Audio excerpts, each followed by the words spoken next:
नमस्कार, मेरा नाम है रॉबिन और जैसा कि आप सब लोग जानते हैं कि आज के समय में मेंटल हेल्थ जो कि कॉन्सेप्ट बहुत ज़्यादा रेलेवेंट है, तो आज हम लोग बात करेंगे कि मेंटल हेल्थ और उसकी इम्पोर्टेंस क्या है। और इस विषय के बारे में हमें ज्ञान देंगे हमारे डॉक्टर संगीत शर्मा जी। और सर, मेरा आपसे पहला सवाल ये रहेगा, मेंटल हेल्थ का आज के समय में क्या रेलेवेंस है और इसका क्या इम्पोर्टेंस रहेगा आपके अनुसार? देखिए, सबसे बड़ी बात तो रोबिन ये है कि मेंटल हेल्थ का तो हमेशा से ही अपने जीवन में बड़ा एक अहम हिस्सा अपने जीवन का है।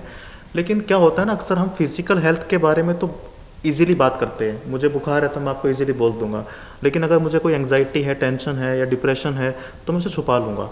उसका रीज़न क्या है कि अक्सर लोग सोचते हैं कि पागल है ये, मेंटल हेल्थ की बात कर रहा है। तो इसका आज के टाइम पे जब इंटरनेट इतना ज़्यादा अपनी लाइफ में आ चुका है, तो इसका किरदार भी, इसका रोल भी, इसकी इंपॉर्टेंस भी बहुत ज़्यादा हो गई है।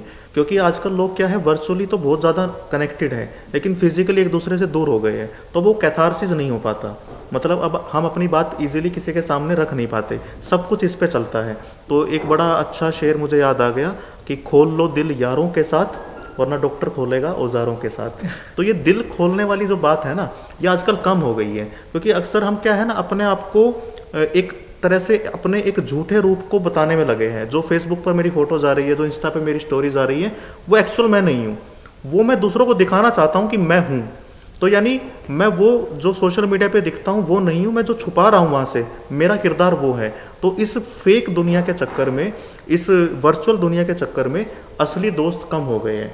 और परिवार आप देखिए, आजकल संयुक्त परिवार बहुत कम मिलते हैं। तो आजकल लोग ना कैथारसिस नहीं कर पाते, अपनी भावनाएं कहीं बता नहीं पाते, और कहीं बताने का डर रहता है कि यार सामने वाला जज करेगा।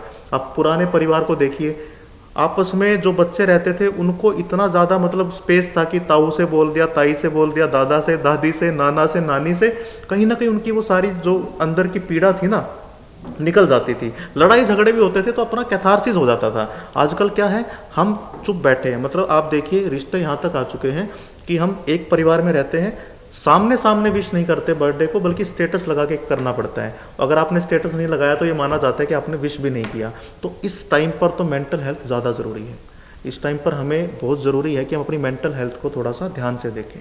इससे सर आपने मुझे मजबूर कर दिया आपसे एक सवाल पूछने का कि आज के टाइम पे जब ये सोशल मीडिया का और इंटरनेट का जो ज़माना है, तो एंग्जाइटी, मूड स्विंग्स, इन सब को ओवरकम करने के लिए एक स्टूडेंट भला क्या कर सकता है? नहीं, आपका बिल्कुल सही सवाल है रोबिन। अक्सर क्या होता है ना, इस सोशल मीडिया ने हमें एक हैबिट दे दी है।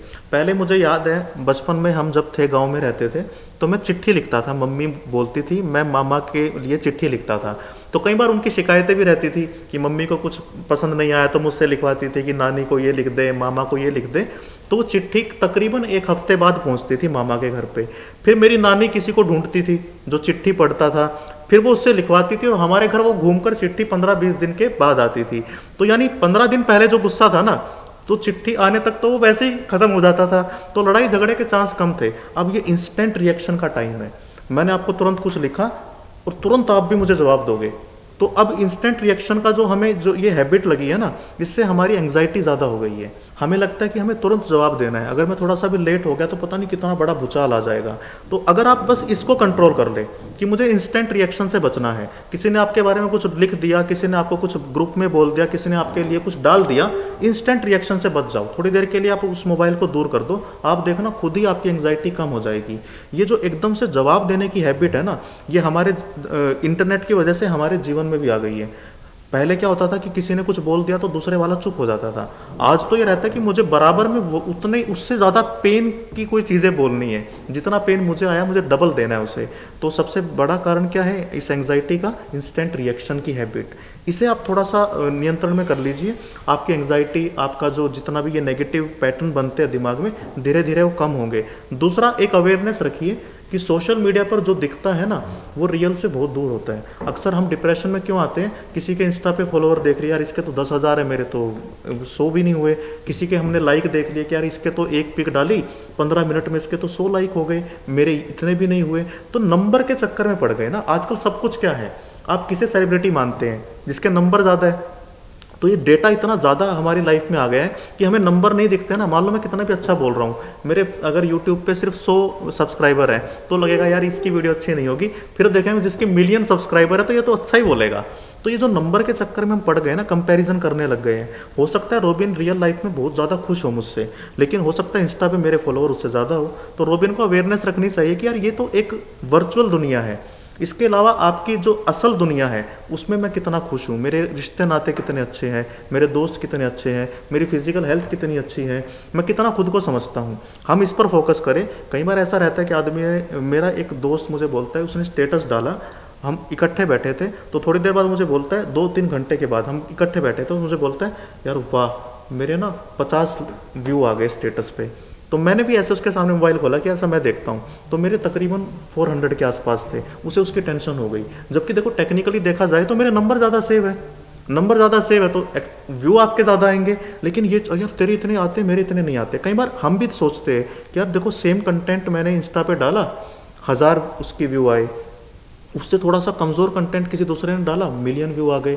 तो ये जो हम समझ लेंगे ना कि यार ये दुनिया अलग है, ये दुनिया अलग है, तो हम इससे डी अटैच रहेंगे। अदरवाइज हम क्या करेंगे, एंग्जाइटी को, डिप्रेशन को इनवाइट करेंगे अपनी लाइफ में। तो समझिए अंतर दोनों में है। That was really beautifully put forward sir. इससे मेरे को एक और सवाल जो जनरेट होता है सर, जैसे आपने बताया एंग्जाइटी हो गया या डिप्रेशन हो गया सर, ऑफन हम लोगों के अंदर एक वो स्टिग्मा या टैबू जो अभी भी सोसाइटी में एग्जिस्ट करता है कि एक प्रोफेशनल को हेल्प के लिए सीख करना, एक थेरेपिस्ट को, तो आपको क्या लगता है should we really approach them, मतलब हमारा क्या फ्रंट होना चाहिए? देखिए सबसे बड़ी बात तो ये है कि अगर मान लो मुझे बुखार होता है तो मैं डॉक्टर के पास जाता हूँ, 10 को बता के जाता हूँ कि अरे आज मुझे बुखार था मैं डॉक्टर के पास आया हूँ, अरे मुझे फ़ोन मत करना है डॉक्टर के पास आया हूँ। सेम हमें अगर मुझे लगता है यार मुझे मेंटल चैलेंज है, देखिए we are voice for others, हम दूसरों के लिए समझदार हैं।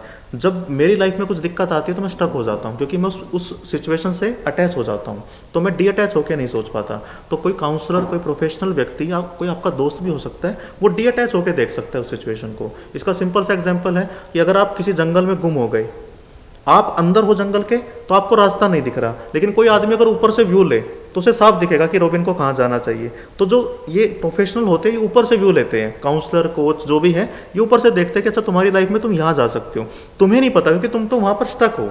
तो इसमें कोई बुराई नहीं है। और आज के टाइम पे तो सब कुछ इस गूगल बाबा के पास मौजूद है, आपकी आइडेंटिटी भी कहीं लीक नहीं होती, आपको कहीं जाने की ज़रूरत नहीं है, ऑनलाइन इतने अच्छे अच्छे आपके पास ऑप्शन आ जाते हैं, तो बिल्कुल लेनी चाहिए। मेरा मानना है कि परेशान होने से बढ़िया है कि अगर आपको लगता है कुछ दिक्कत है तो उसे किसी के सामने जाके बोल दो, बता दो। हो सकता है कोई एक बात आपका जीवन बदल दे, एक स्टेटमेंट आपको चेंज कर दे, आपकी लाइफ को पूरा, मतलब आपकी डायरेक्शन ही बदल दे, तो कोई बड़ी बात नहीं है।